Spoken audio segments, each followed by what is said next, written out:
Hello, good evening, ladies and gentlemen, and welcome to another wonderful edition of Torah Talks. I'm your host for the evening, Rabbi Rabs, and to my right is my co-host, the one and only, the very holy Levi Ben Avraham, a.k.a. Luke Ford. Say hello to everybody, Levi. Where's your new big screen? Is that how you say hello? Yeah, it's Australian for hello. The new big, you want to know where the yeah, because I got enough room for it now. It's right there in that box. So what do you have to do to get it up? To get it up, I have to take my Hagar out. What do you do? To get the big screen up, I just to get the Keturah. I have to pull it out of the box. I'll be honest. It arrived, and the reason I haven't put it together is very honest. Okay, I'm not going to be technical. I'm going to fuck up the whole thing, right? You're going to hire some Mexicans. No, worse. I'm going to bring in my nephew. So I'm waiting for my nephew to come to town. And then when he comes to town, he'll put it together. I could start putting it together now, but if it goes like hours and hours, right? And then like I got somebody in town and she comes in the middle of it, I've been told, I have it on good authority, that situations like that break couples up. Because the couple who's got like the TV going and is having problems putting it together starts screaming four-letter words out, calling names. That wouldn't be like you. And it leads to fisticuffs and relationships have ended. And I just think this TV is not worth ending my relationship, right? Which is already on fragile ground. Have you guys come to blows yet? No, Have you guys come to blows yet? No, we're doing great. We'll talk about that in a bit. But that's really the reason is the TV. The TV's ready to go.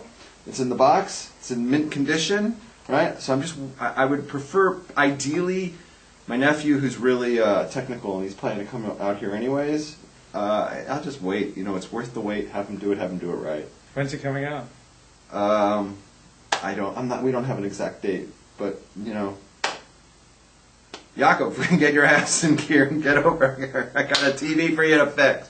Or right? maybe if there's a viewer out there who knows how to assemble a big screen, hit up the rabbi. Right, it's not just a big screen. I want it to be able to connect both as my TV and to my laptop. I want, with the USB and everything, so that I can work on the laptop and pop up an image on the TV. So you got to be technical, and you got to be able to make all that happen. Is that because you want to see yourself on the big screen? Pretty much.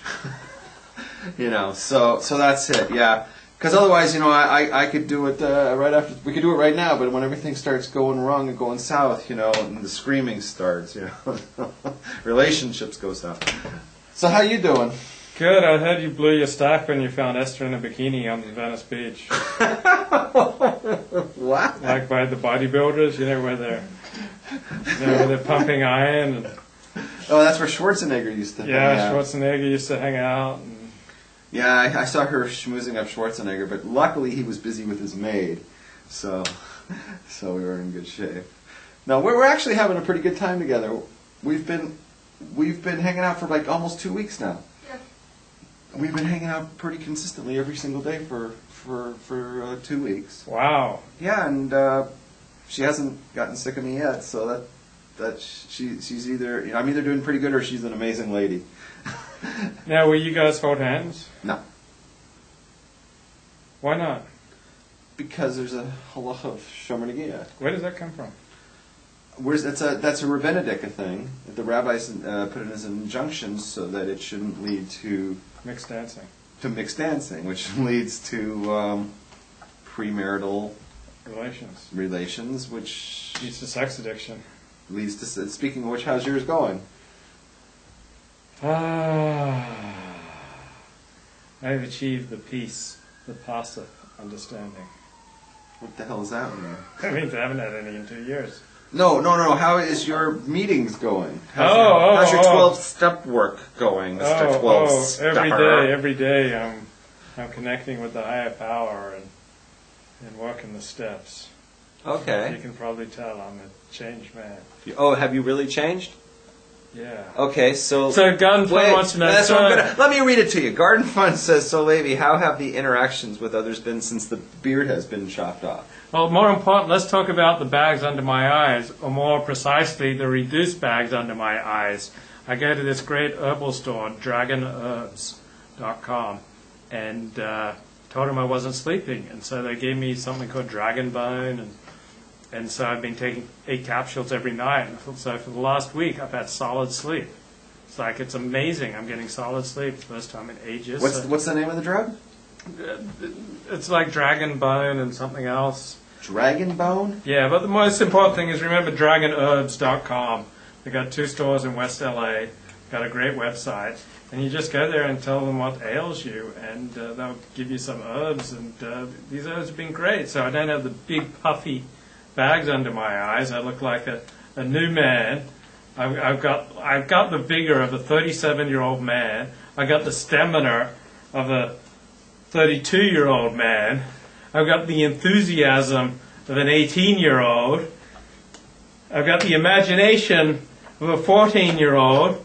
Yet I've still got the innocence of an 8-year-old who hasn't met Jerry Sandusky yet.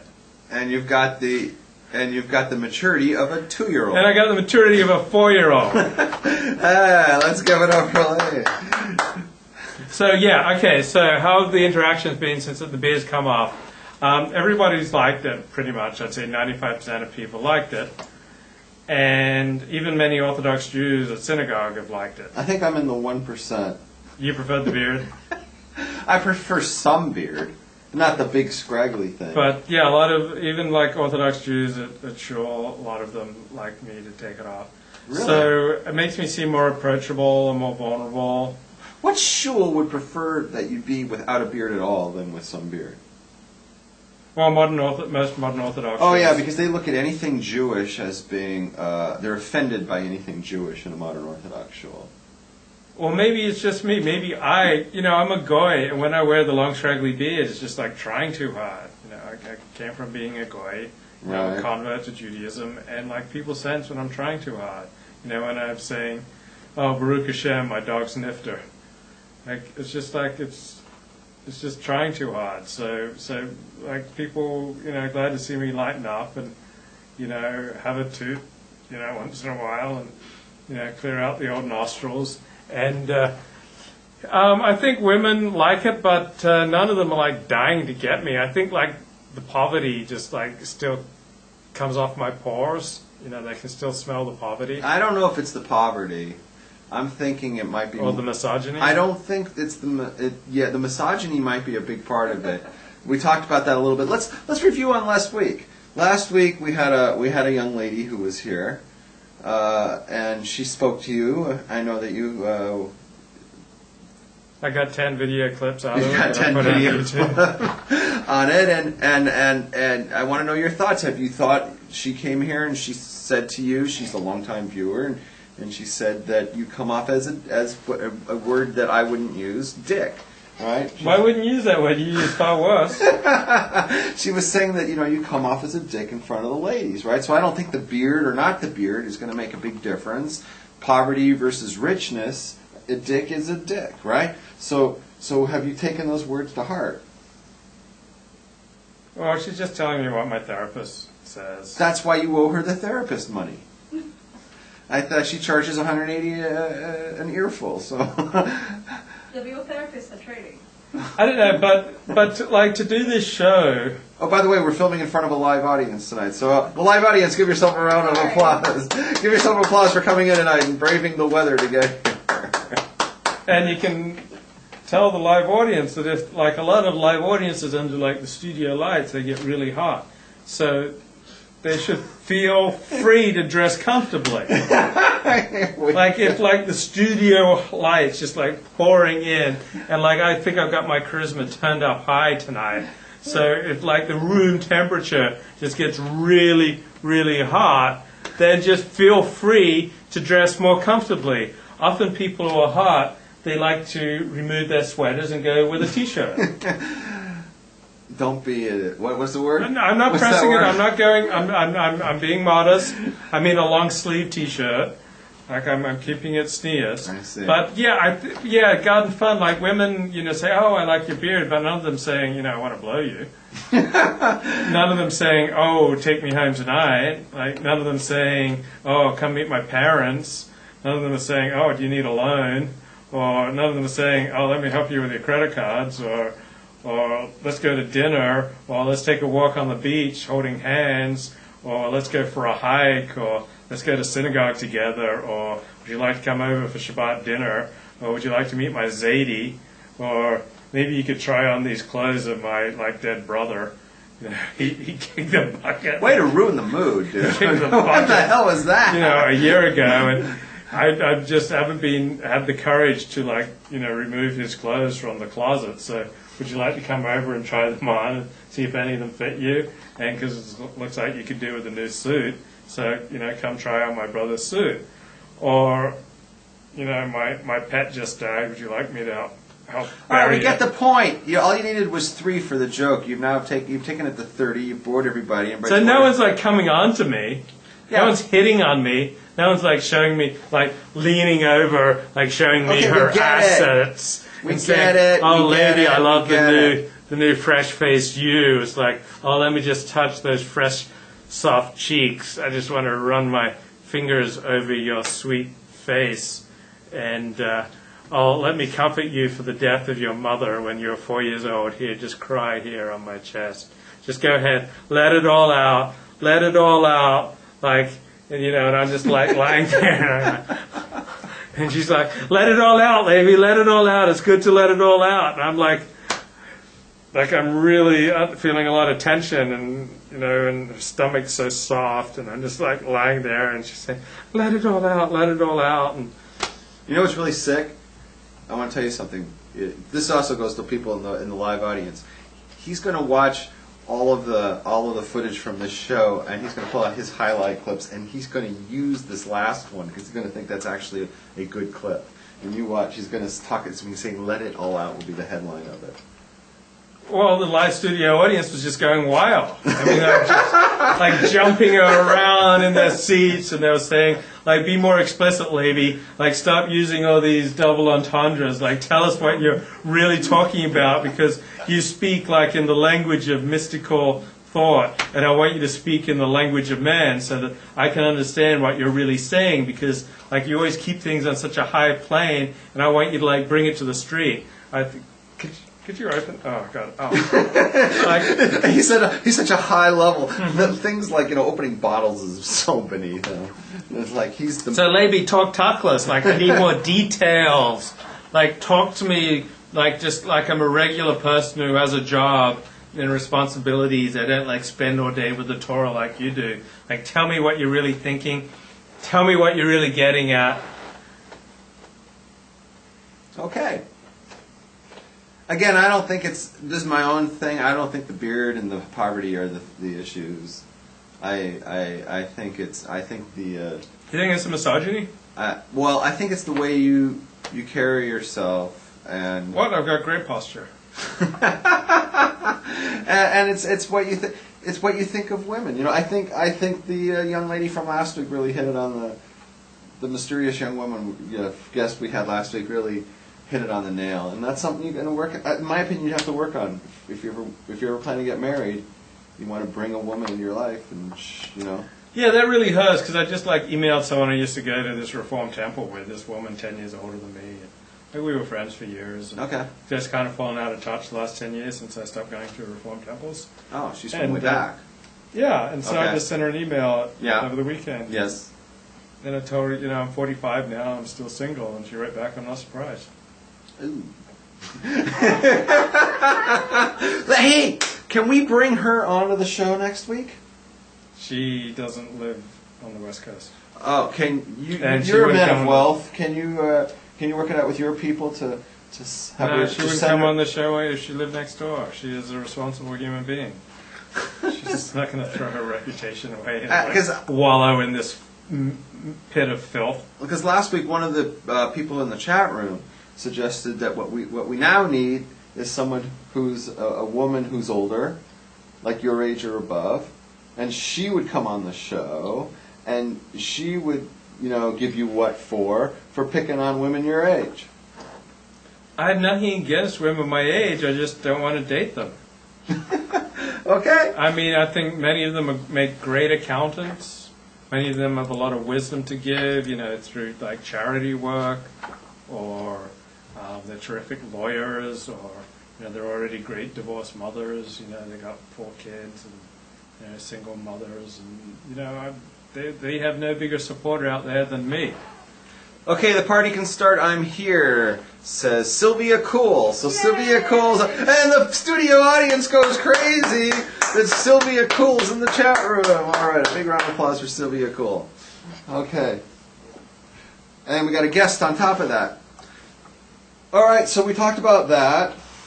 Did we? I think I look a few years younger today. I think you do look younger. I think it's the shirt.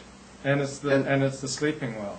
I've regained my natural vivacity. Because you've taken the right amount of pharmaceuticals. Yeah.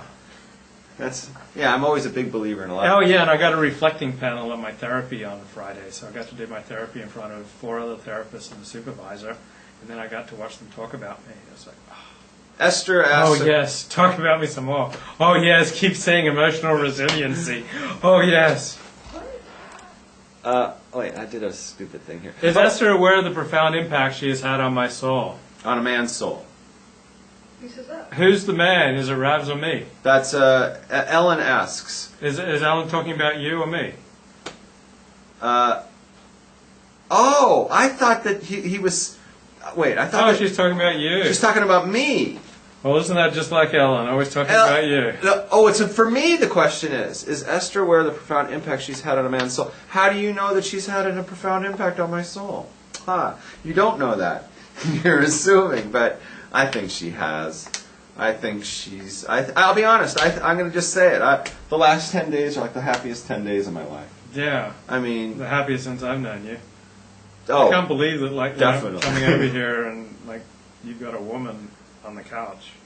Well, I wouldn't exactly wearing lingerie.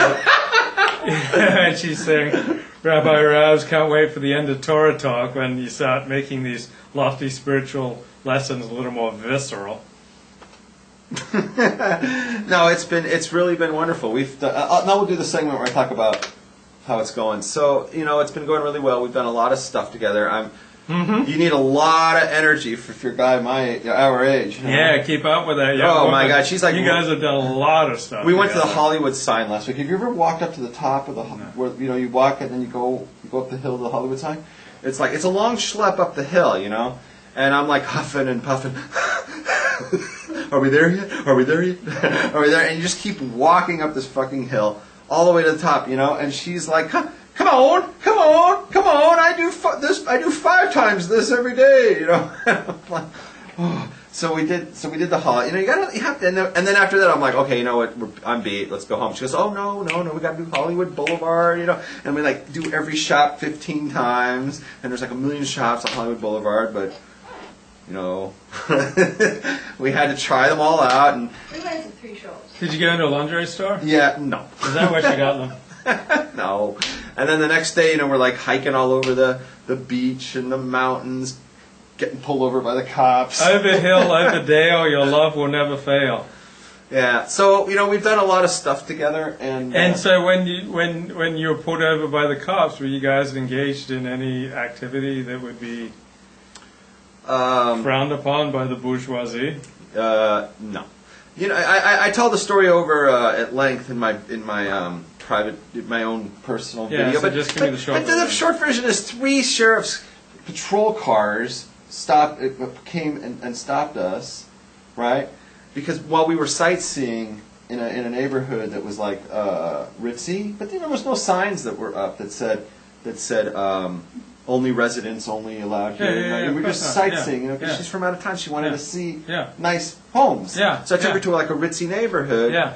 And we were driving slowly on each block, checking them out, whatever. And one of the neighbors must have phoned us in, and we looked suspicious because we didn't belong in the neighborhood. And they probably do this 16, 17 times a day, these fucking neighbors, right? Yeah. Because, It's not a crime to drive through a neighborhood. No, it's not a crime, but they look at it. Why did they pull you over? So the 3 sheriff's cars came, and the cops piled out, and all they had, for a reason to pull me over was that on my license plate, one of the tags is missing. But it's not the year tag, it's the month tag.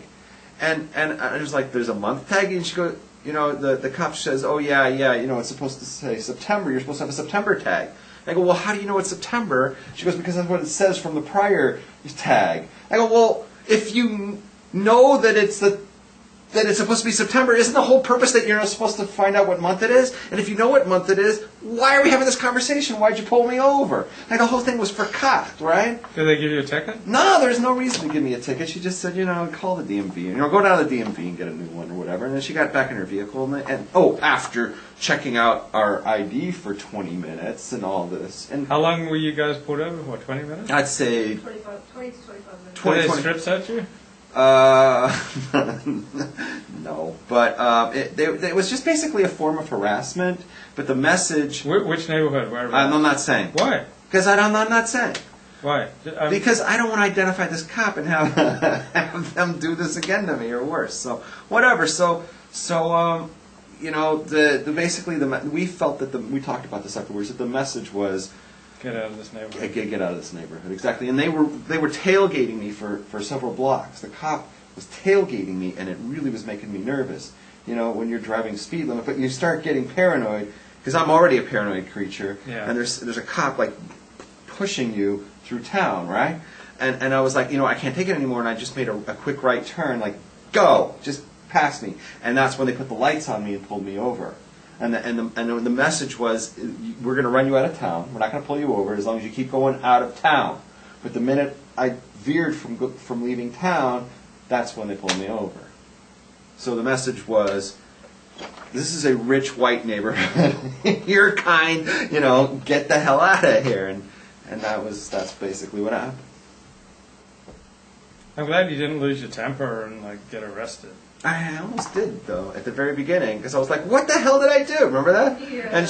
And the lady cop is like, it was like, just calm down there for a second, And then she was like, well, for starters, you don't have your tag, So who's in the Hey Abes, DJ Dandy, I don't know who that is, please identify yourself.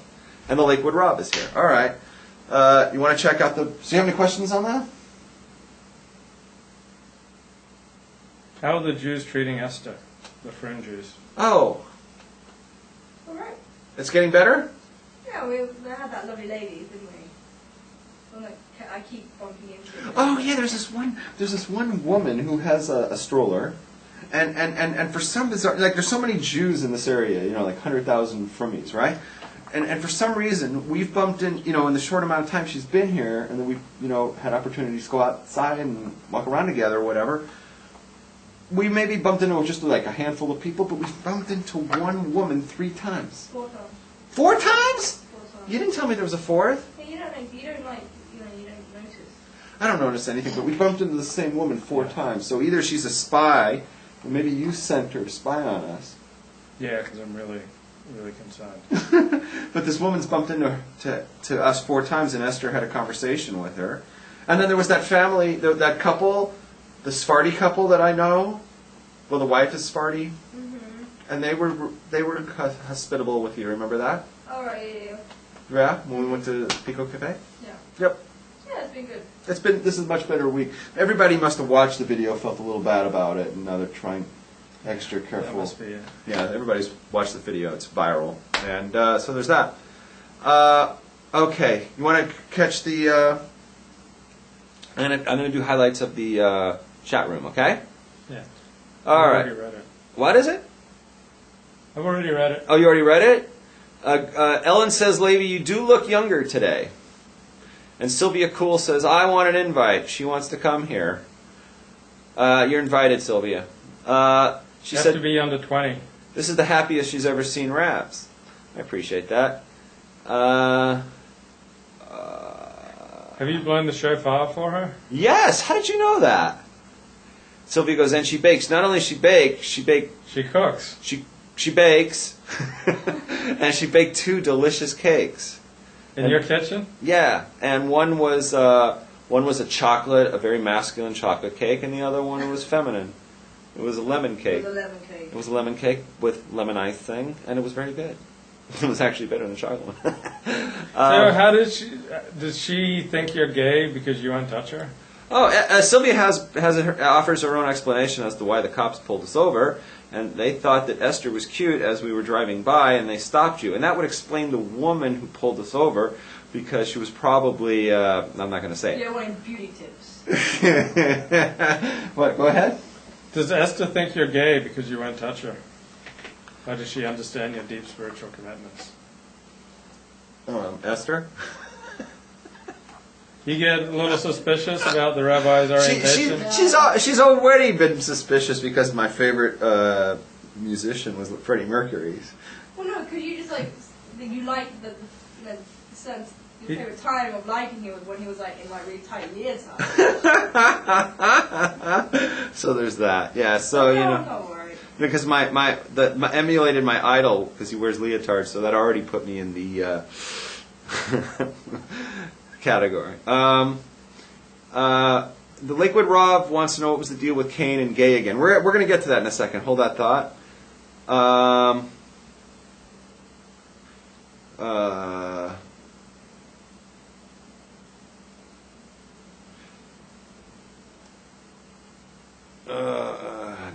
It sounds like going for a birthday. Do you have a bachelor party before you get married? Oh, DJ Dandy's the one from Patterson, New Jersey. Oh, I think you've been in here before. All right. Hey, how's it going? Welcome back. Lakewood Rav wants the woman in the audience to come before the camera. Maybe later. So hold on to that thought and stay around, folks. You got to slip into something a little more comfortable. Oh, Silvio now says she wants an invite to the wedding, and she may be giving the bride away. Is Sonia your mother? No, she's my Facebook mom. Okay. And then Boy Wonder Henry says, "Will Rouse be having a bachelor party before he gets married?" Yeah, and Luke's going to bring all of his friends from the porn industry to entertain. And Ellen wants to know, would Esther like to move out here? And Sylvia fired back with no pressure, no pressure. Right on. Okay, so that's what the chat. This is why we don't like to ask the chat room questions because. Okay, so let's talk about Herman Cain. Let's go for a different speed. Okay, the topic was already brought up. So last week we were talking about the allegations, which turned out to be basically bogus because we were talking about that the allegations behind him were that he harassed women. Right, and a lot of information came out. And it always takes about 2 or 3 days for the truth to come out. That the two prime women who came out and identified themselves and accused Cain of sexual harassment turned out to have tremendous ties to the Obama administration. One lives in the same building as David Axelrod in Chicago, and the other one was a member of the Treasury Department. Do you remember what it was? Yeah, spokeswoman. Yeah, so I mean, they both look like Obama administration plants and the whole thing. And they'd both made a lot of complaints before. They seemed like very dicey people. Yeah, the whole thing is. You can definitely smell bullshit there, and it looks like dirty politics. Probably, because they suspected that it came from the Perry camp. That Perry was somehow the one leaking this shit out, but it appears now that it's the Obama camp. It came from one of 3 camps: either the Perry camp, the Obama camp, and the third camp. The third one. Luke Ford camp. LukeFordblog.com. Oh, it's right on the tip of my tongue. Third one. So Department of Commerce, Department of Housing, and what was the third department I was going to do? I have no idea. What do you Rick Perry when he in the debate? Oh, I didn't see it. When he couldn't remember the third department. Oh, no, I didn't see it. I heard about it. Was that a... Education, energy. Energy was the one he forgot. Was that a big deal? I didn't see that debate. Was that a big deal that he couldn't remember it? Well, it was to some people. I mean, I don't think it's a big deal because I forget things all the time. I know, you get on camera. Inconvenient laws of the Torah. Right. You get on camera and live TV, it's simple to forget things, I don't see what the, I've seen comedians get on stage and drop what's called dropping a line. When you rehearse something you're going to say, and then you get up there and you forget the joke, you screw up a line, the punchline isn't funny because you forgot to bring the set up, forget the punchline. I've seen it happen a million times. I got a joke. A man's in an automobile accident and he loses his penis. I hate it when it happens. And the insurance says, okay, we're gonna pay for you to have one reattached, and we'll pay you $10,000 to have one reattached. So the guy goes in to see a plastic surgeon. Surgeon says, well, I want you to talk to your wife about how long you want it, because it's going to cost $1,000 an inch. So the man goes, talks to his wife, comes back and said, well, we had a chat and we decided to get granite countertops instead. Okay. Sylvia Cool says Luke is always talking about penis. If you don't like that, I mean, the Torah's filled with it. So from this point forward, it's going to be called Torah Talks with Rabbi Ravs and Penis Talks with Luke Ford. Well, we can just divide it into 2 shows. The punchline was garbled. So he told the plastic surgeon, we'll get granite countertops instead. Dude, Willie Talks with Willie Talks with. You understand Willie Talks? Is this like a thing? Like you have to be from the Commonwealth to understand this fucking joke? Nobody in America says Willie Talks. Okay, this. I got the Brit and the Canadian and the Australian around me. And what about the Kiwis? Okay, so we got that.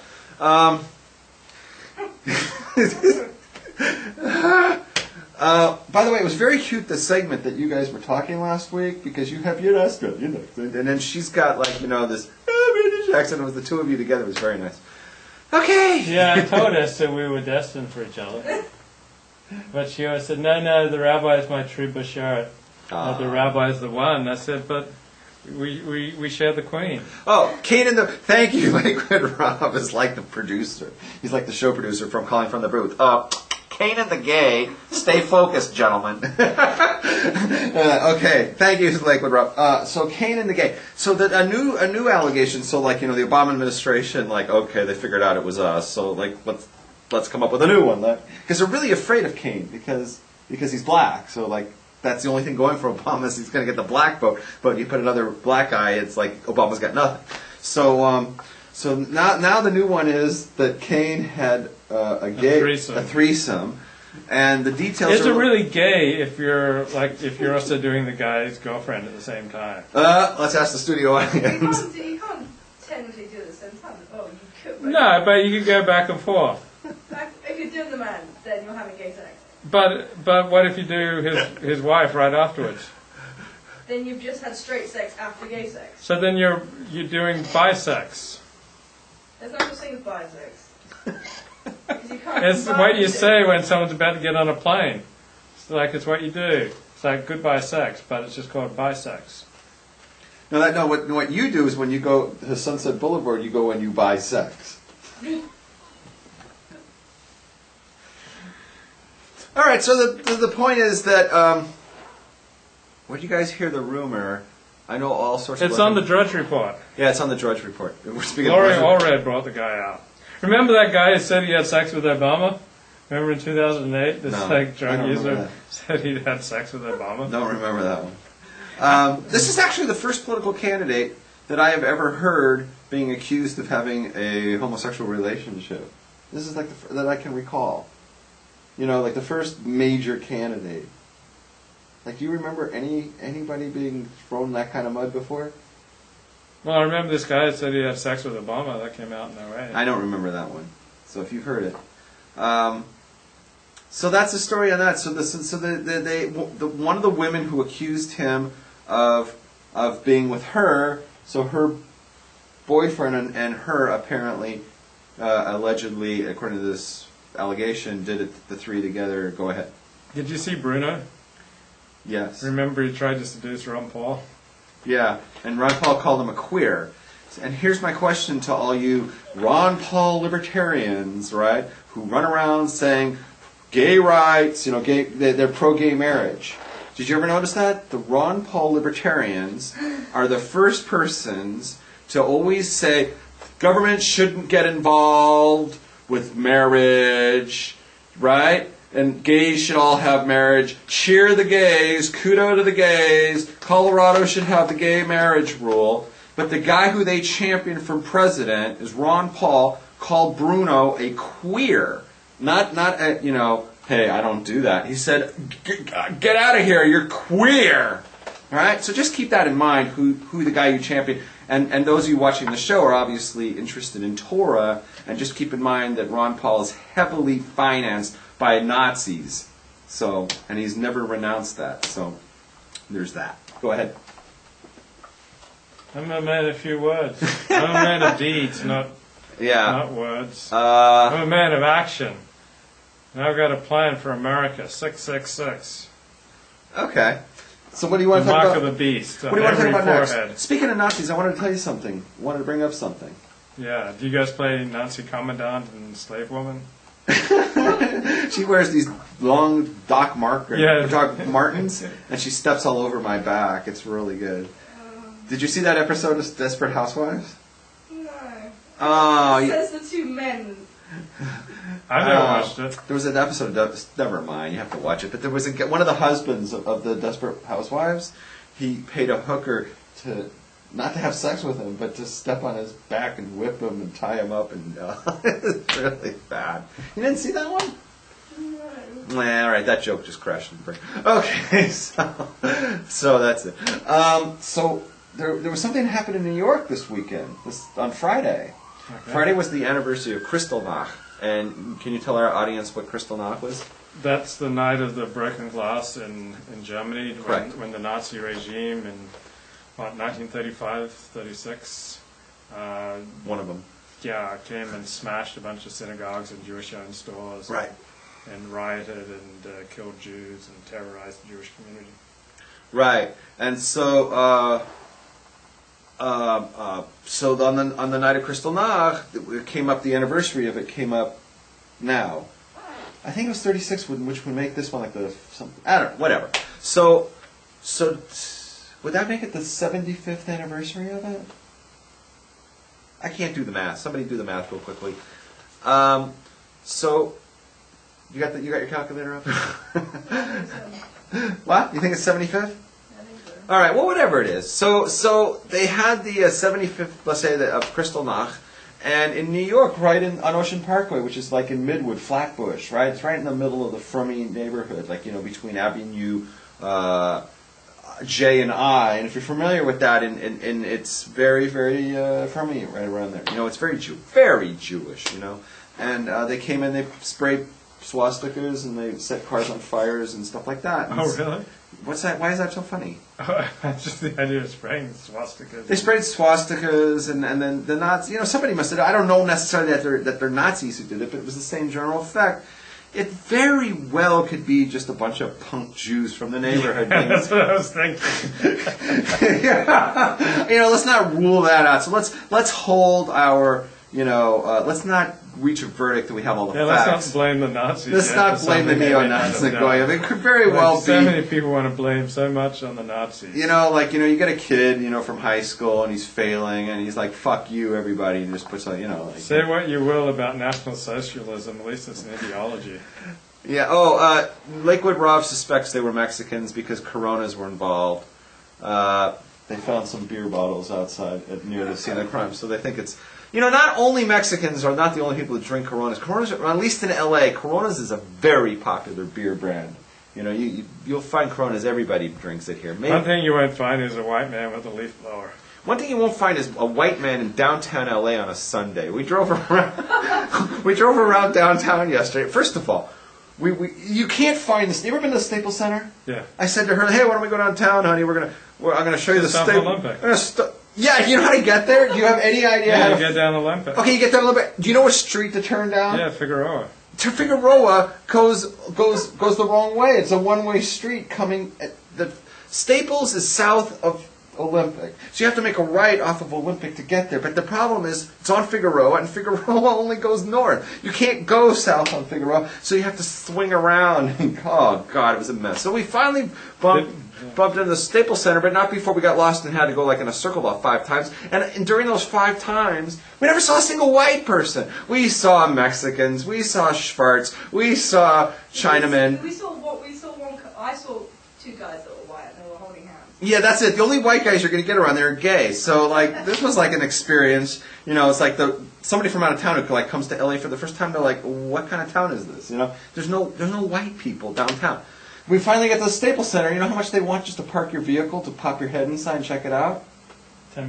$25 at the Staples Center. So we're not paying $25. I'm a Jew. We're not paying $25 for anything. You know, I'm not even going to go to take her into the Laker game for $25. Like, that's out. I don't even own $25. So we had to like go down the street, you know, to like these private parking lots. And I said, well, how much is parking? And the guy goes, it's $5 if you're going to the restaurant next door with the validation. And I went, well, we're going to the Staples Center. And he goes, that's $10. Can you find street parking somewhere? No, it's all no parking. And so, like, I'm not paying $10, so we just said, forget it. And we left. We didn't even get to go in. We didn't even get to go in because it's just too expensive. That's before you even start. You have to pay through. Hey, if she wore latex and you wore latex, could you guys rub against each other? Is that what somebody asked in here? Yeah. Who said that? Ellen, is it just the skin contact that is forbidden? Latex to latex? Is that a joke? She didn't write latex to latex, but I was just thinking, if I were Sherman Nagita, I would wear latex, and I'd have her wear latex, and then she could do a lap dance on me. I see. Or, you know, take it a step further, not with me, but like you could maybe use a condom. Right, yeah, if you use a condom, then... And no hands. No hands. It's like Once again, ladies and gentlemen, Torah talks with Rabbi Rabs, and Penis talks with... No, Willie talks. I love you so much, baby. I love you so much. You're the only one for me. You're the one for me. Yes! Okay, so there's that. Okay. Can you do that if you both wear latex? Can you touch, or you could just both put on gloves? All right, good for you. All right. But is that allowed? No. What does she say? Sylvia writes, Willie talks with Levi, loves his... I don't know what you're saying. Okay, so we're going on to the next thing. So we did the cane thing. That was the cane. You want to talk about that rabbi? That rabbi? Stephen Greenberg, first gay marriage. Take it away, because you read the article now. You know as much as I do. Go for it. Okay, enough with that. Enough. You're making our viewers sick, okay? All right, go ahead. Take it away. So this guy who was ordained an Orthodox rabbi has been pushing for same-sex marriage for 10 years because his claim to fame is that he's the gay Orthodox rabbi. And so if he wasn't the gay Orthodox rabbi, no one would pay attention to him. But like that's his claim to fame, and now he's doing same-sex marriage ceremonies. So, I mean, thousands of people become Orthodox rabbis, and many of them really don't do that much study. Like there are a lot of paths to getting rabbinic ordination, and some of the tests are not that difficult. So just because someone's an Orthodox rabbi doesn't mean almost anything. Like you don't know how much learning they've had. And so, yeah, this guy graduated from YU, so at least they had a curricula. But, yeah, so what? Like, you know, first Orthodox rabbi to... You call him an Orthodox rabbi. Yeah, well, he's not an Orthodox rabbi. He's not an Orthodox rabbi. No Orthodox rabbinic organization would allow it. Allow someone like that. He's not a member of any Orthodox rabbinic organization. Right. Okay. It's just, creeps me out. Like, fine, you want to pack fudge? Don't keep saying, oh, I'm an Orthodox rabbi, I'm an Orthodox rabbi. If you like to get blown by dudes, guy, now go ahead and get blown by dudes. You know who also thought that was cool? Was Rock Hudson. And he thought, oh man, I just can't wait to get blown by another dude. And then it's like, oh, I'm ahead of the game, not a problem. Then he did one more time, got the HIV. He died. And he died. He died of AIDS. So, yeah, so, like, you want to blow dudes, you know, fine, go blow dudes, but if you have an ounce of self-respect, like, don't advertise it. And, okay. Oh, you know, I've got to say this. I was at a modern Orthodox synagogue, and Steve Greenberg and his partner came in, and they were both... They were here in L.A.? A few years ago, and they were both given aliyahs. Like, and he's this out like gayer than Ricky Martin, and like he's there with his partner, and the shul like gives them both aliyahs. Which shul is this? It's public. He did it in public.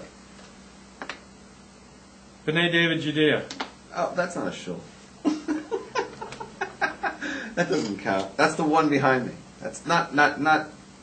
Oh, I shouldn't say. Like I wouldn't have a problem. I wouldn't have a problem if the guy wasn't out. Like I have no problem with someone who's gay and he gets an aliyah. But if you want to keep announcing yourself to the world as an Orthodox rabbi, and then announce to the world that you're practicing homosexual sex, and then to be given an aliyah, I think that's just wrong. Like I didn't want to be given aliyahs when I was writing on the porn industry. Okay, I have a lot to say about all that. Can I? Mm-hmm. Now we're going to get into some Torah. For those of you who've been waiting patiently for 45 minutes, we're now get into some Torah. There's so many things going on here. There's so many components of this conversation I have to address. I don't know if I can be. I should take notes on it because you may comment and I may forget everything. But okay. The first thing is, if somebody is from, let's say, right, and they consider themselves from, right, or whatever, they're Jewish. They do the mitzvahs, whatever, and they happen to be having homosexual acts. They're involved in the activity. Yeah, it just happens to happen to them when they're sleeping. No, they're doing the act. Like they wake up. And the question is, can they get an aliyah? I say absolutely yes, because no one is perfect, right? No one's perfect. Everyone's doing something wrong. So I don't have a problem with somebody who's involved in homosexual activity getting an aliyah. Yeah. What I have a problem with is when that person says that's permitted. Yeah, there's nothing wrong with it. That's permitted according to Torah. That's a huge problem. Because Torah has no place for the homosexual act. In fact, Torah calls it an abomination when done between males. Right?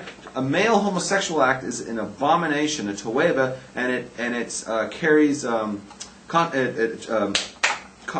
brings about death penalty. The worst form of the death penalty, because there's 4 forms of death penalty, and this is the most severe form of the death penalty. It's considered a gross. It's one of the worst things you can do is engage in homosexuality. You're not even allowed to do it at gunpoint. If someone puts a gun in your head, you're not allowed to do it. Homosexual act is so bad. It's not bad to say, I'm attracted to males, right? Because all people are. We've talked about this many times. All people are created inherently bisexual. Every person, every male, has an attraction to want to have homosexual acts with another male. Every male is attracted to at least one other male during his lifetime. That's just the way God creates us, right? Every single female wants to do it with another chick, and most of them, I think, actually go ahead and do it. But that's a whole other conversation. But at least we're going to say that when it comes to the males, or the ones that have the toeva, I'm going to say that everyone has that attraction. So there's nothing wrong with the concept of saying I am gay is a liberal concept. That is not a Torah concept. Torah has no concept of gays. That's a liberal concept. Torah says, Judaism says, Jewish values say that you're looking at the fucking game instead of paying attention to me. I've already heard this 100 times. That Judaism says that everyone is bisexual in their nature. There's no such thing as a homosexual orientation. There's no such thing. Torah says, bullshit! There's no such thing. There's no such thing as gays. There's only people who are bisexual, who are innately, who are trying and fighting against it and say it's wrong, and those who say, oh, it's permitted, and I'm just doing it and I can't help it. Bullshit. Bullshit. I know people right now, I know several people right now who are flaming in their attraction. They're males who are flaming in their attraction for other males. These are guys who are Jewish, and they're fighting fist and nail. Is that how you say it? Is that one of those gay things? And they fight with fists and nails? It's a new kind of kinky ritual. They are slapping. So the flame is? They are going at this battle in full swish. and they would be the first people to come and say that I'm right. Because they have a really hard time, because they know it's wrong, and sometimes they're not always successful in avoiding doing the act, because everybody has their own drives or whatever. But they'd be the first people to tell you that the Torah doesn't allow that, and it's wrong. Okay? And they will also tell you that if you fight hard enough, you can prevent yourself from doing that act. That is bullshit when someone says, oh, they can't help it because that's how God created them. Bullshit! I'm created with a sex drive for females, right? Right? 30 years, right? Celibate, the whole thing. You can overcome anything. So I'm telling you, this is bullshit. The whole concept of gays and let's just placate them, this is just bullshit, right? So if you're going to, if a guy says, I can't control it or whatever, and I know it's wrong, I have no problem with the guy. I have no problem with the guy. You have a problem with the guy? No. Okay, and he can give an aliyah. And even if he was the rabbi of the shul, but he looked at the crowd and he said, listen, I'm honest. I'm just a human being. I'm just a human being. I'm not perfect, and I have my faults, and just like you do. And my fault is I'm attracted to males, right? And from time to time, I can't control, right? And I lose out, and that's between me and God, and I don't do it. I would accept the guy as my rabbi of the shul. I would have no problem with that. Would you have a problem with that? Would you have a problem with that? No.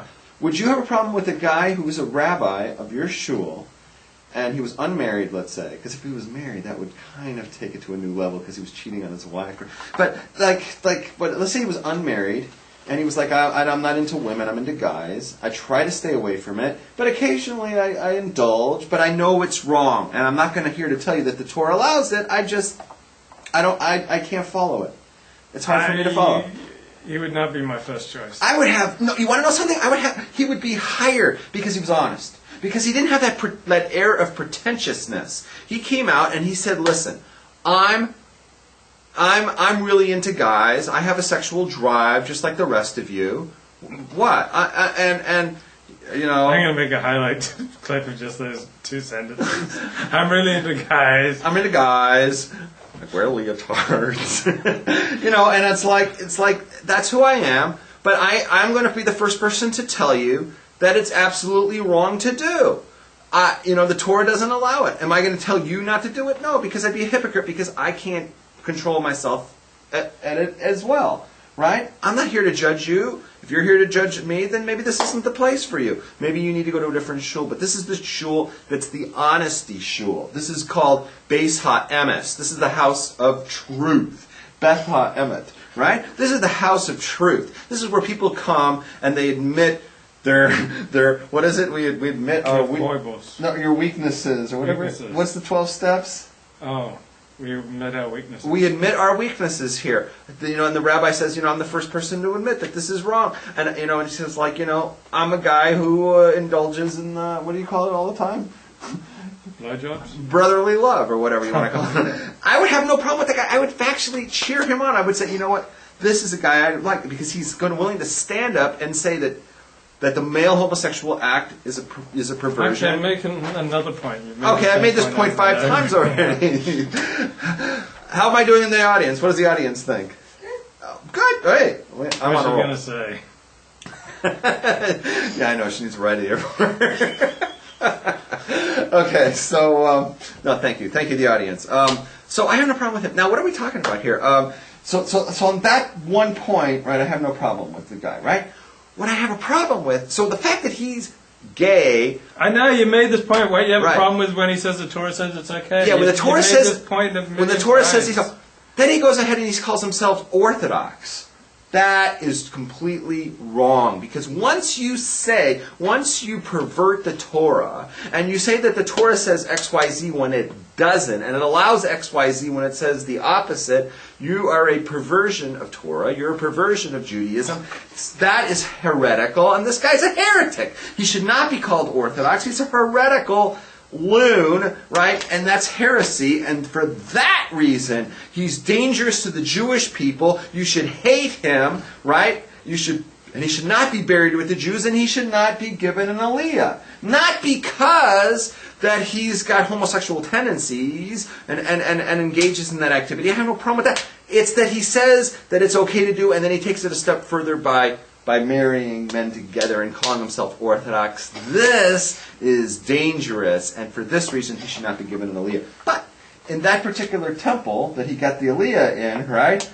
The rabbi there, we talked about this at length, has a problem with saying Shelo Asani Isha, that, thank you God for not making me a woman. I can't say that, right? And therefore nobody else should say it either. And it's like, okay, this is just getting weird. So that's my problems with it. Okay, go ahead. I want your input. I've already said it. It's just wrong. Are you hot? Is the audience hot? Would they like Go ahead and slip into a t-shirt. Would they like us to put on the air? I'm okay at the moment. Oh, Blev the Champ is in the room. Hey, Brett, how's it going? Yeah, we're still holding the rooms going live. Oh, we have 5 viewers. We've had as many as 2 others that have left, so there's been 7 viewers. All right, you want me to read? Get to the Pasha? Yeah, but I want to read from the chat room. Look at the game, okay? So someone says, oh my God, this is... Yeah, why don't you look at... You talk something. Say something, Levi. Talk about your penis. So the Alexander technique is a way of noticing our responses to stimuli and letting go of those responses that don't serve us. So, for instance, many of us are stuck in a version of the fight or flight reflex. So if a loud noise was to go off behind me right now, my head would come forward like this, my head would tip back like this, my neck would compress and tighten, my shoulders would rise, and I'd be like this. Now you probably know people out there who walk around like this all the time. So this is not optimal functioning. So the Alexander technique, we learn to let go of these responses to stimuli that get stuck, that get perverted. So for many people, the fight or flight reflex can just get stuck with them, and they're going through life like this, and they're all hunched and contorted and compressed. So with the technique, you learn to let go of tensing your neck, tipping your head back, compressing your spine, compressing your torso. And you learn to find freedom. You learn to take the bridge to freedom. The bridge to total freedom, as the Scientologists say it. So you learn to let go of these habits of compression and needless tension that are warping and contorting your torso and making you look like a jerk. Okay, that's very good, by the way. Way to fill it in. So the chat room is getting quite chatty, and they're getting a little bit nervous and anxious about this whole talk about everybody being gay, everybody being bisexual according to the Torah, right? They're very nervous about it. So the question is Rabs bisexual? So if the question is, does Rabs have inherently bisexual drives, the answer is yes, because I'm no different than any other person that's created, and the answer is so do you. You who's in the chat room, all the people talking, you're all bisexual inherently. Okay, so that's the answer on that. And if you're not, then you're in denial. Or you just haven't found the right person of your gender to bring that attraction out yet. That's what Torah says. And it does say that. And somebody said, no, Torah doesn't say that. Yes, it does. And it's a simple fact that Rashi brings it down, that every time that God gives a mitzvah and says, do not do X, Y, Z, he also gives a temptation to do it. He gives a Yetzer Hora, the evil inclination, to try to get you to do that thing. So if he says, do not have a homosexual act with a male, right?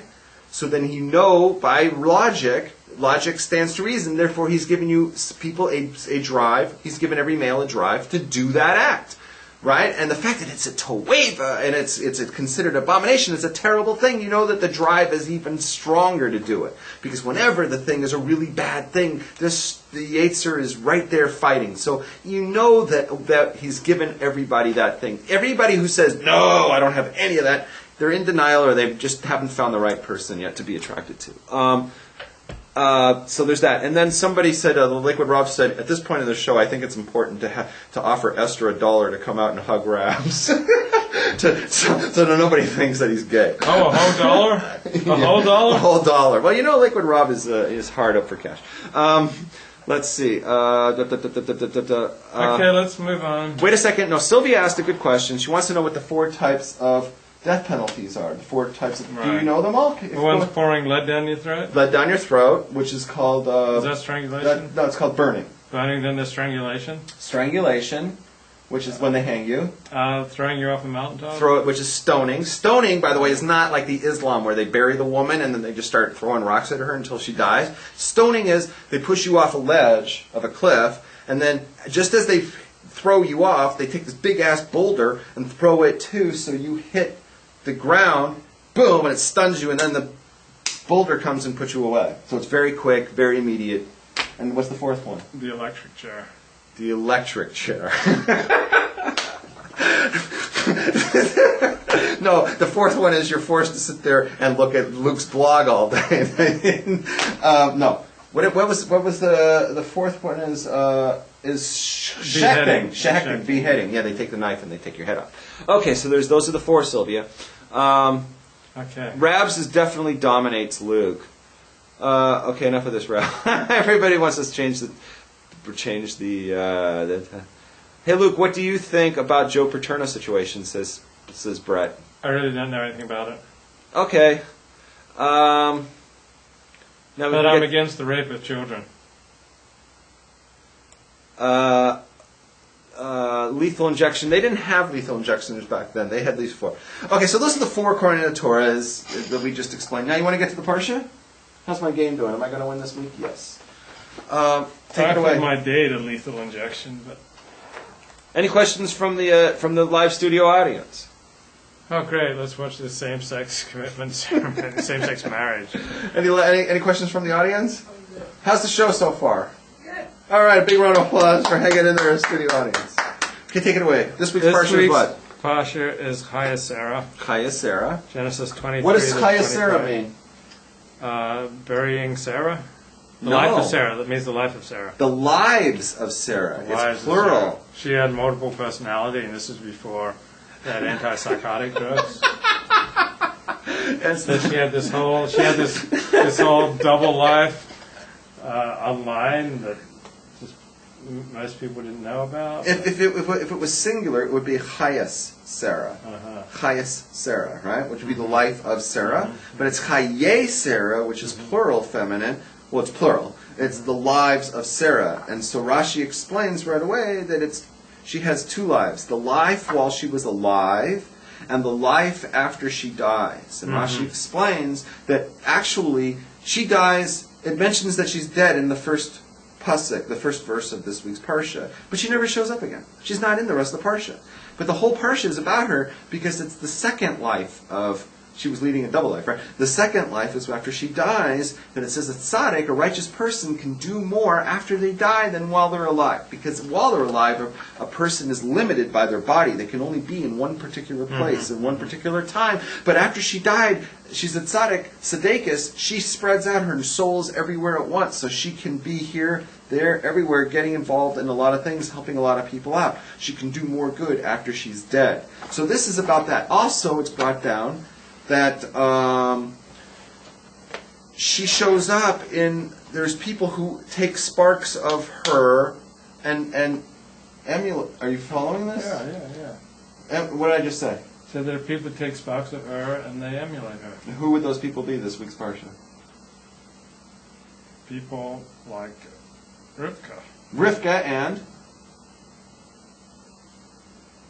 Yitzchak. Very good. Yitzchak and Rivka, who we're going to read about a lot this week's Parsha, they emulate Sarah, so they are living through her. I'm sorry, vice versa. She's still alive, and she's living through them. It's the same concept, lady. It's like, like for instance, kids live, their parents live through the kids. Do you understand that? Yeah. Like say your father, right? He's still running around. He's in this apartment right now because you're bringing him into the apartment. And he's alive, but he's in the apartment because you are a part of him. Do you agree with that? No, I think it's creepy because we're separate people with separate souls, and But you look like him. You have a lot of his genes. Right, you have a lot of the things that he taught you, and his mannerisms and his language. It's coming out, right? And a lot of the way you're formed, whether it's like him or it's in reaction to him, and it's a opposition to him. Mm-hmm. He's got an effect in this room. Yeah. Right? Des Ford is a little bit in the room. There's a little bit of him in this room right now. And that's what we're talking about. And that's what we learned from this week's parsha. Okay, take it away. Rabbi Berel Wein writes, the death of a parent at any stage of life and at any age is a tragic and traumatic experience. I find that the grief is more profound for the surviving spouse than even for the surviving children. Children somehow find a way to move on with their lives. They factored in the inevitability of the death of the parent into their subconscious, and thus usually were and are able to deal with their loss. Not so with a surviving spouse, who never imagined being left alone and bereft, especially in old age. Folks, we have to learn to stand on our own 2 feet. Nobody is always going to be there for you.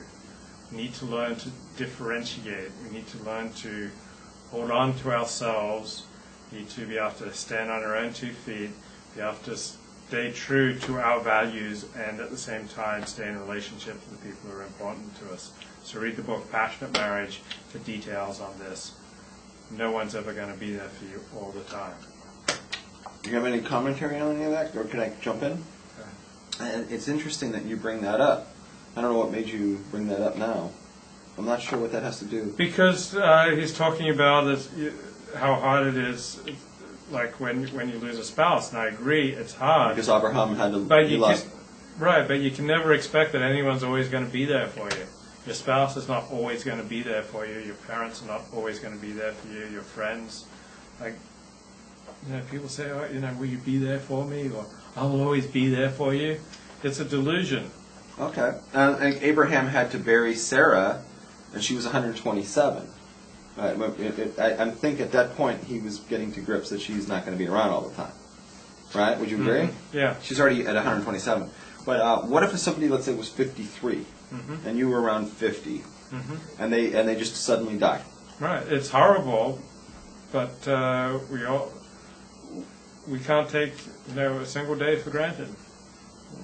Either one of us could kick the bucket tonight, and the survival would have to go on. Like, even if I died tonight, I wouldn't be able to handle it. You would have to go on. I would have to rest. No, I would have to rest Torah talks. Torah talks. There is no Torah talks. Well, there's no Willie talks without Lou. You would have to take that mantle.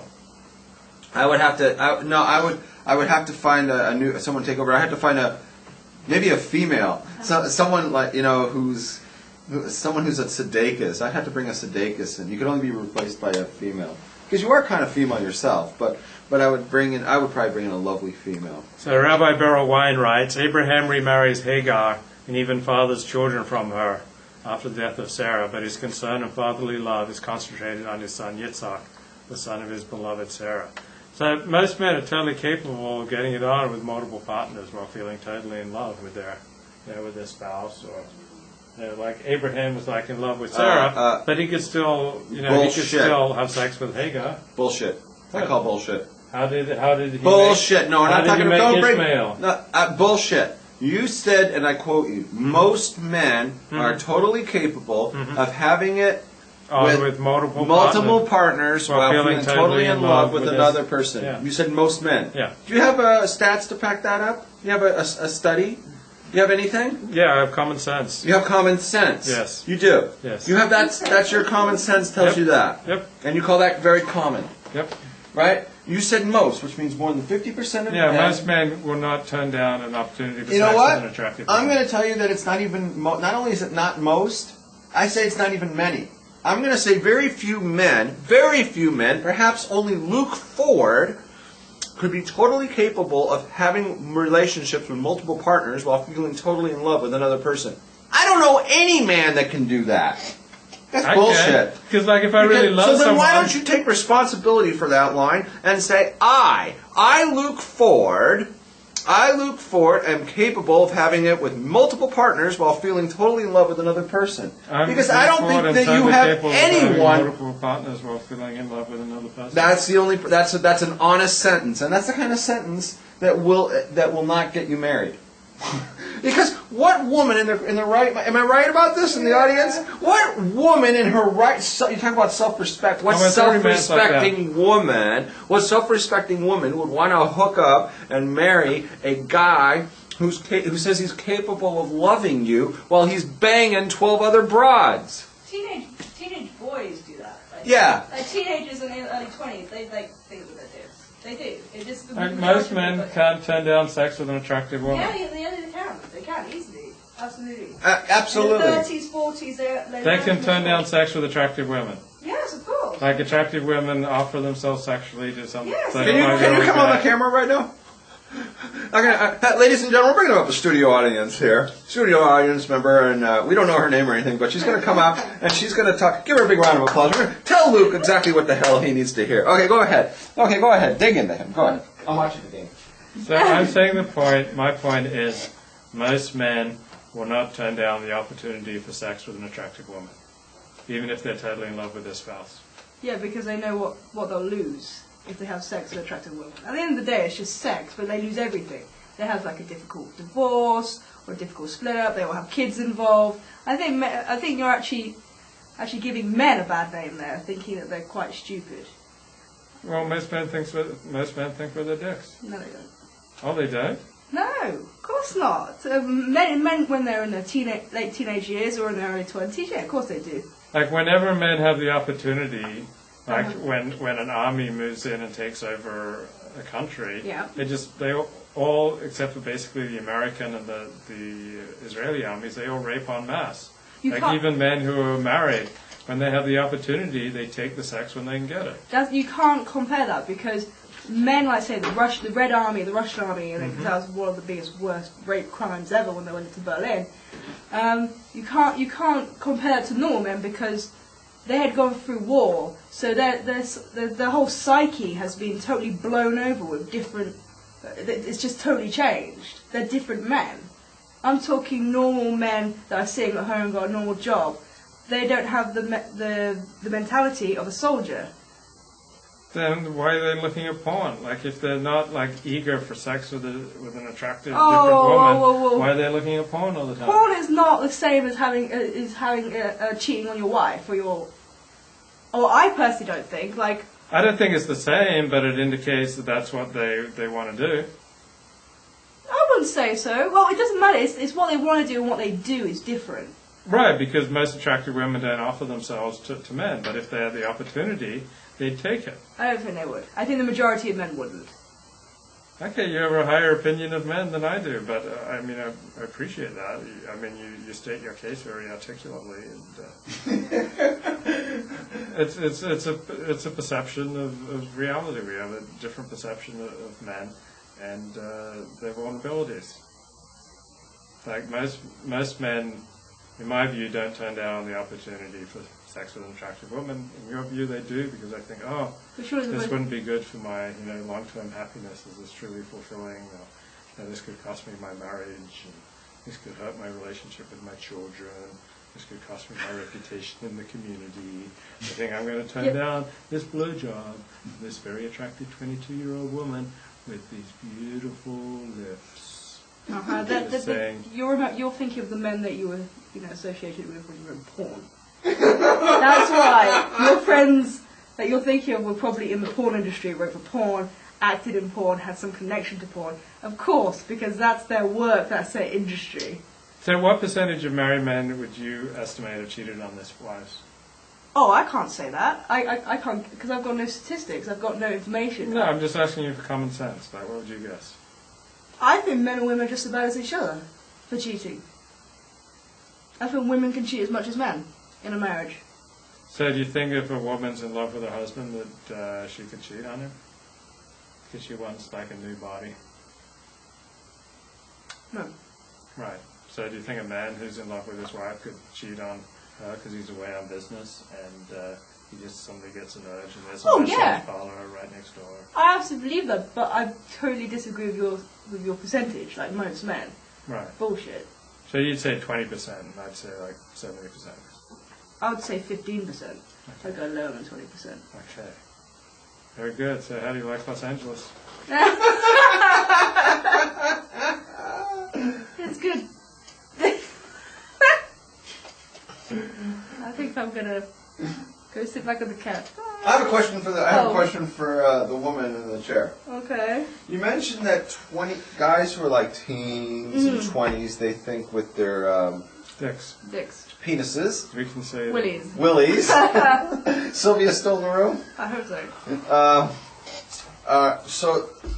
Would you advise women to and guys 30, let's say 40, maybe a guy in the 50s, they no longer think with their willies, right? They're usually more mature. They're more mature. They don't think of. So would you agree with the following statement? Would you say it's better for a woman to date if she wants a mature guy? It's advantageous to her to be involved and to marry guys who are over 30.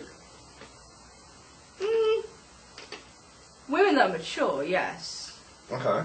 But most of the women at the same age as those teenage guys are stupid. Yeah, that's why they sleep with them.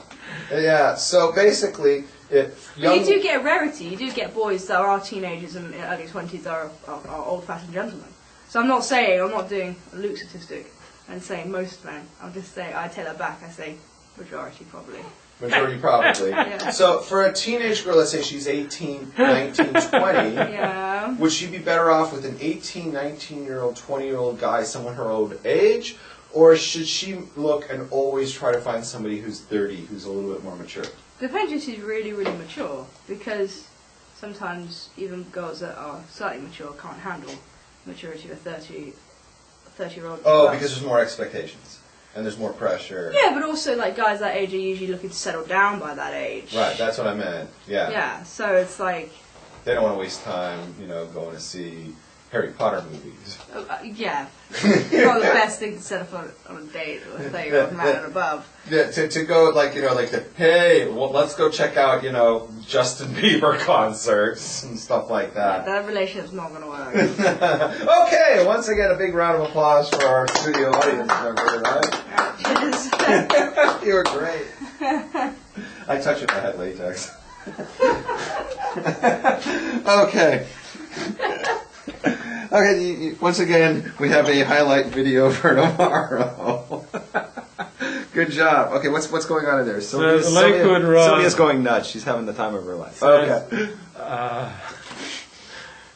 Luke looks like he's on drugs now. Not quite there. Luke looks like he's recovering from shaving his face. When Rabbi and Esther hang out together, does it always have to be outdoors? I'm under the impression it would be forbidden for you two to be alone together. Is that true?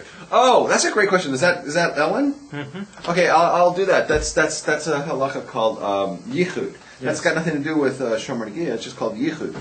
The laws of yichud are the following: that a man and a woman any man and any woman who are not married can't be alone in a locked room together until they can't be in a locked room together.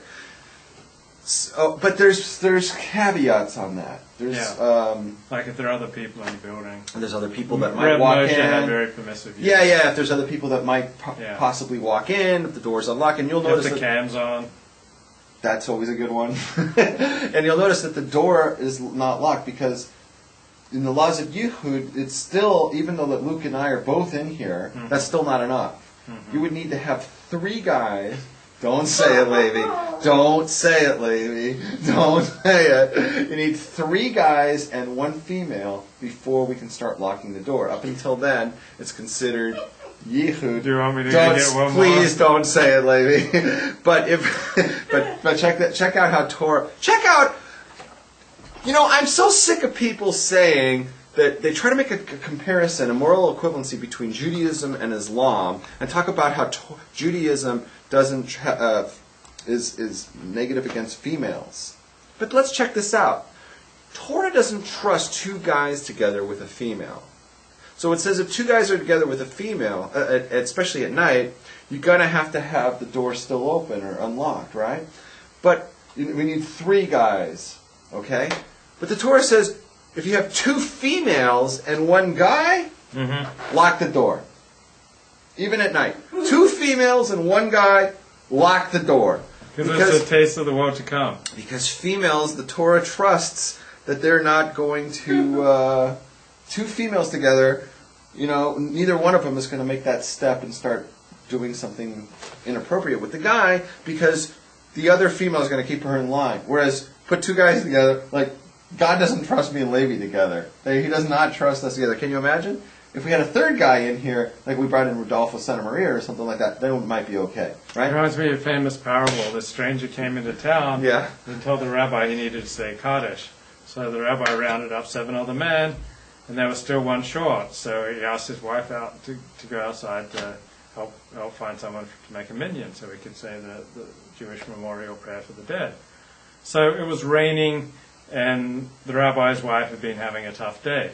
So she goes up to the first man she sees, and she says, "Will you come in and be the 10th man?" And he takes one look at her and says, "I wouldn't even be the first."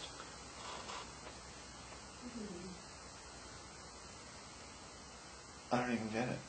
Good. All right, back to the Parsha. Back to Torah. Back to the game. Oh, I'm definitely winning this. This game's over. What a Rabbi Wein writes, through Yitzchak, Sarah is still alive and present in the life of Abraham. We talked about that. It is not good for Yitzchak to have dad thinking Sarah is still alive through him. It's not good for Abraham. A mensch treats people on their own terms. It's not like, I'm living through, my children. Like your children have their own independent consciences and consciousness. Yeah, we just discussed that, and I explained how you're wrong. Rabbi Wein writes, Rebecca was Sarah incarnate, not so healthy. Like, these are 2 completely separate. No, the Torah says opposite to you. The Torah says that the reason why Rebecca was Sarah incarnate is like this. Sarah was our mother. She was the first Jewish woman, and she was very holy. And it says that when she lit the Shabbos candles, Sarah lit the Shabbos candles in her tent. And the Shabbos candles, she would light them on Friday, and they would last all week. It was like a miracle. She would last like these little tiny tea leaf candles, and they're supposed to go out maybe 6 hours or something. But she would light them, and they would last all week. Now, and the reason why it would extinguish on Friday, and then she would light it on Friday, and it would be lit for the entire week. Now, the reason why that was important is it lit up the whole tent. Her mother's tent, was illuminated with this holy Shabbos lights all week. When Sarah died, the tent fire got extinguished on Friday and never got relit. That Friday it went out and never got lit, so her tent was dark. When Yitzchak brought Rivka home, Eliezer brought her. He brought her into the tent, and she just stepped foot in the tent, and voila, it illuminated. And there was this candle. The candlelight was there. The candles started burning on their own. The fires came. So Yitzchak saw that his mother. He saw his mother in this woman. And he knew that this woman was his Bashar. It was the right one for him, because it was as if his mother was giving the bracha and was making those candles miraculously come back. So that was what he meant, that he saw the mother in the daughter. The holiness of his mother was in the daughter. And there's some truth to that, because I don't know if it just applies to Jewish guys, but I can say maybe it applies to all guys, that guys tend to be looking for qualities of their mother in the women they choose, which is scary in my part. Is it what? Yeah, my family as well. Right? It tends to be scary in my thing, but that's a very common thing that you'll see, that guys will try to find someone that looks like their mother, that acts like their mother, reminds them of their mother. Okay, go ahead. So much like Abraham's servant Eliezer, I too have been placing my fate in the hands of God to send me the proper wife. Yeah, but you can't just wait for her to drop out. Who am I the hell to say that? I shouldn't say that to you, because I'm guilty of that myself. I always just said, fuck it. Let her drop out of the sky, and like sometimes they do actually drop out. You never know. You could be blessed with an angel. I'm kind of blessed with one right now. Aww. After the death of Sarah, Yeah. Abraham remarries a woman named Keturah. Rashi, following the Midrash, states that she was Hagar, the woman whom he had married earlier at the behest of Sarah. Okay. And became the mother of Ishmael. So the Midrash displays a hermeneutic of personage parsimony. So, Those are 3 words I don't know the definitions of. So could you please translate so them? hermeneutic means how do you interpret the text. Uh-huh. Personage means persons, and parsimony means few. So the Midrash always wants to say when there's someone like who's not identified, who we don't already know in the Torah, well, it's really this person who we do know. Oh, okay. So it's the hermeneutics of personage parsimony. So feel free to use that at shul. Is that some terminology that you got from the Seventh-day Adventist Church? No, I got it from a Reform rabbi. Okay. Did he conduct gay weddings? No. Okay. So I have more respect for him than I do for that other guy. Rabbi Berel Wein writes, living with the Hittites has taught Abraham how cheap talk is in that society, and that the words of his neighbors and erstwhile admirers are not to be relied upon.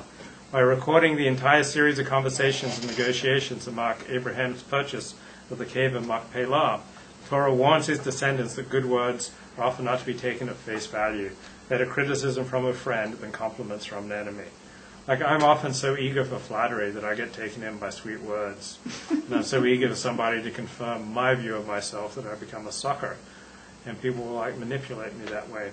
By contrast, I'll turn away from good people who've rebuked me. I go, they told me I shouldn't talk about sex on Torah Talk. Well, I don't need them in my life. Or they've come out and accosted you in public on the camera and told you that you're a dick. Oh.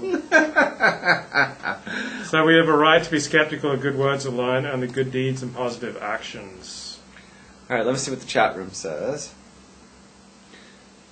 There's nothing going on. Sylvia says everyone can say no to an opportunity for sex. Yeah, men can say no, but most men do not say no to sex with an attractive woman. Oh, Ellen said something that's a little bit, I don't know. Ellen says, I think most men would be open to sleeping with other women if it was desired or encouraged upon by their wives. Yes. Yes. Okay, the yeses have it. It's like a lot of wives get tired of having sex with their husbands and they want someone else to carry that load. Okay. Literally carry that load. Okay.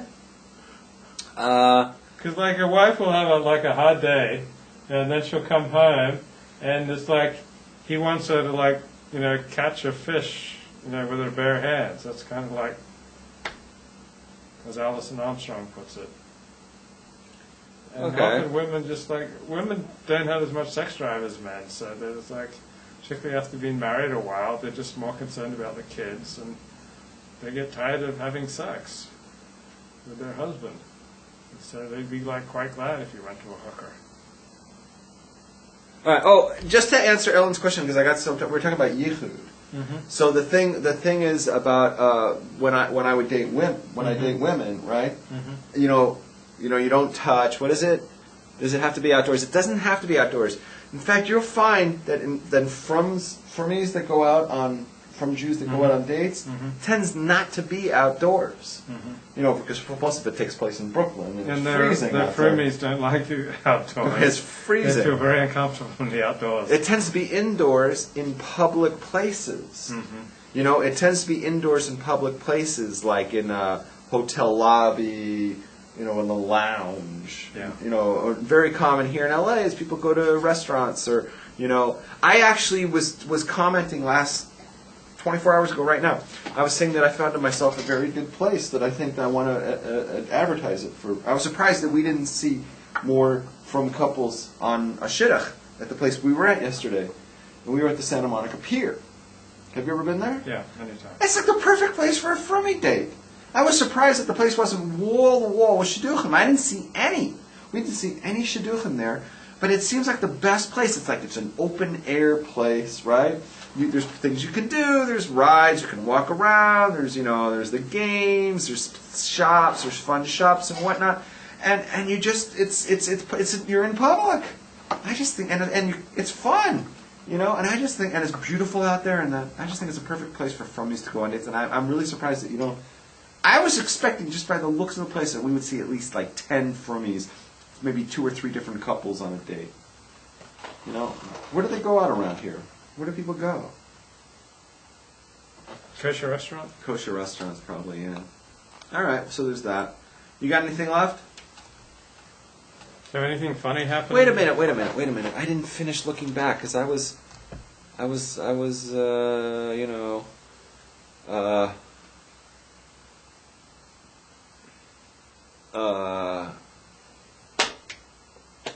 so I think I'm done looking at everything.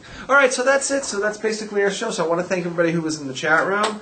Sylvia, you stayed through to the end. Glad to see you. And Ellen, thank you, both of you. And big round of applause once again for our live studio audience. They were great tonight. Thanks for coming up on stage. To the woman in the front row came up. That was great to you. And great doing another show with you, Levi. Next week we move back to the House of Levi. House of Levi. All right, do your thing. And okay, kids, stay off the crowd.